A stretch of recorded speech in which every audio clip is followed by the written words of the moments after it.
Australian supermodel says her career in the fashion business is on hold. Instead, she's been to London to promote her new book. Desert Flower traces her rags to riches journey, but also carries a deeper, more disturbing message about the horrors of female genital mutilation. Dirie herself suffered from the procedure known as FGM as a young girl. Now she speaks out about its dangers and debilitating after effects as a special ambassador for the United Nations. I have to talk over and over and over and over. Like I said, it's not like you can change a script. It's the same, and it's mine happened to be the most bizarre story, and some days I feel like a collapsing, really just locking myself in a toilet and sitting in that bed for 2 days. So I feel so sucked out and dry out, and I feel so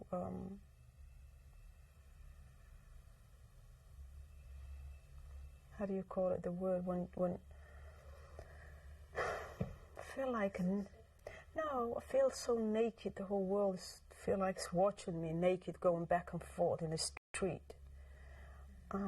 So in oh God, what's the word? So vulnerable, but also it's like you've been thrown out into the lions, and I have to deal with it. Fight myself all the time against it. But you know, as long as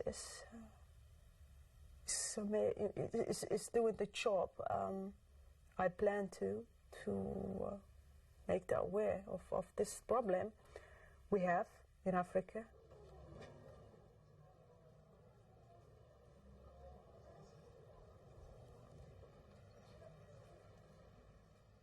The world knows me sort of, but doesn't really know me at all. And I just thought, why would I, end of the day, I know how I feel.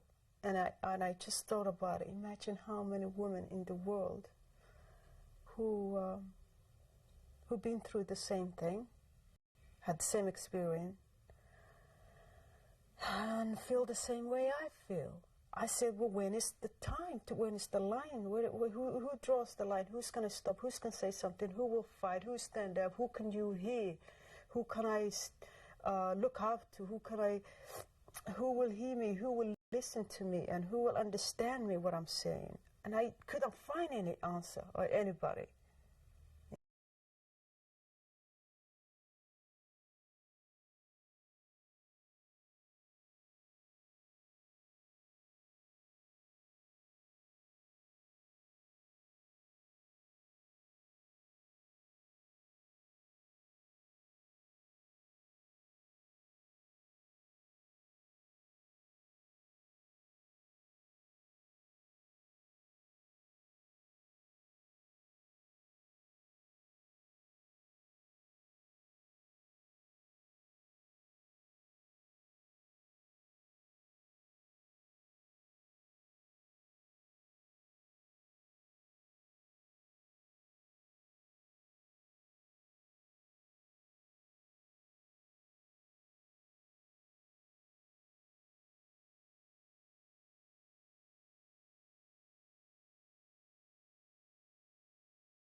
Some days I felt so powerless somehow. I don't know why. Maybe it's just back on my head, or maybe it's just mentally disturbed somehow of my childhood. You know, whenever I think about that, it still disturbs me. But coming over that really is the hardest one. What was for me, because you have to learn about you have to feel comfortable with yourself.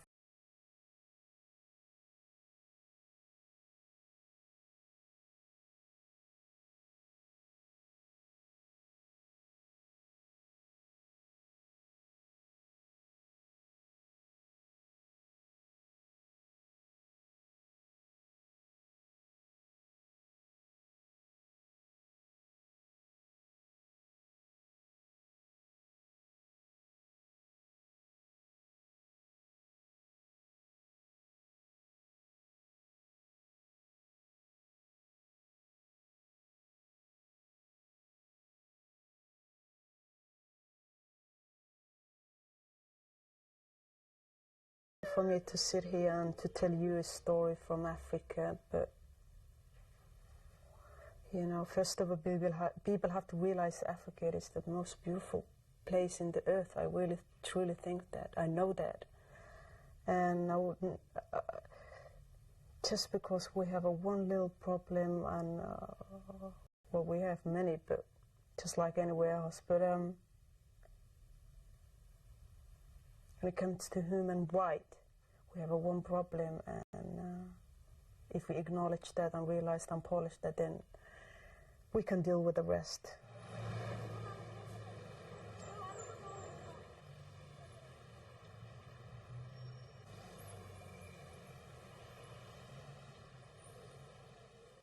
It's very sad that I have to sort of make the choice to leave my country, because at the same time I did not want to leave, but sort of like forced to leave. That makes me angry too sometimes, but life, what you do, you know. It's different, you know, when I was young, I had nothing to worry about.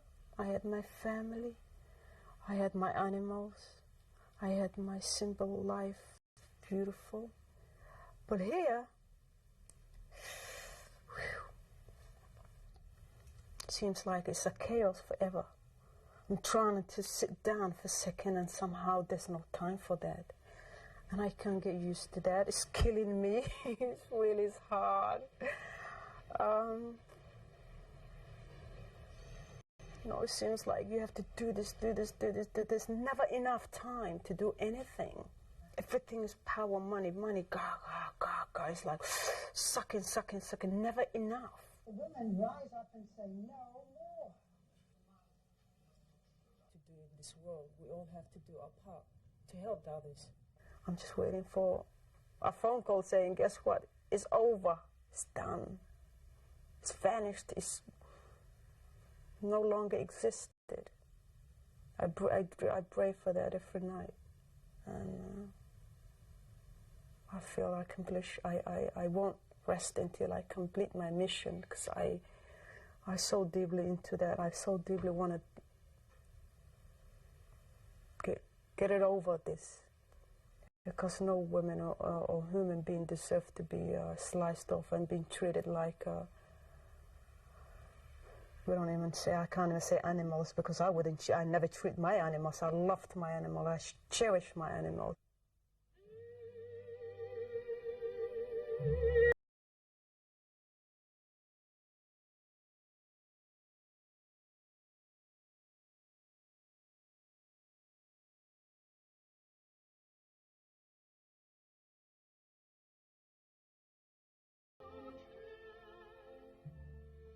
God. It's mainly power control. It's mainly men really basically showing you that I'm stronger than you physically. And I honestly, they're worried about the women, and they know how much strength and power we have as a woman. And you know, men being basically coward, and the only way he can try to control you is to torture you. They're just standing there and continuing the same thing they know. Continue the same routine. There's no different. There's nothing better. There's no education. Nobody just saying man can't see it, because they can't see it because they don't know what it feels like. So why would they? How would they know? If I cut his balls off, then maybe he know. It challenges me and gives me the fire inside to stop, so it doesn't happen to that child. And I'm trying to get there before it happened to that child. I'm trying to get there so fast that it's so close, but yet I'm sorry if I miss you, and it's too late. Because I'm truly doing the best I can to get to you before it happens. And I think about you every day. Yeah. Makes me sad when I think about it.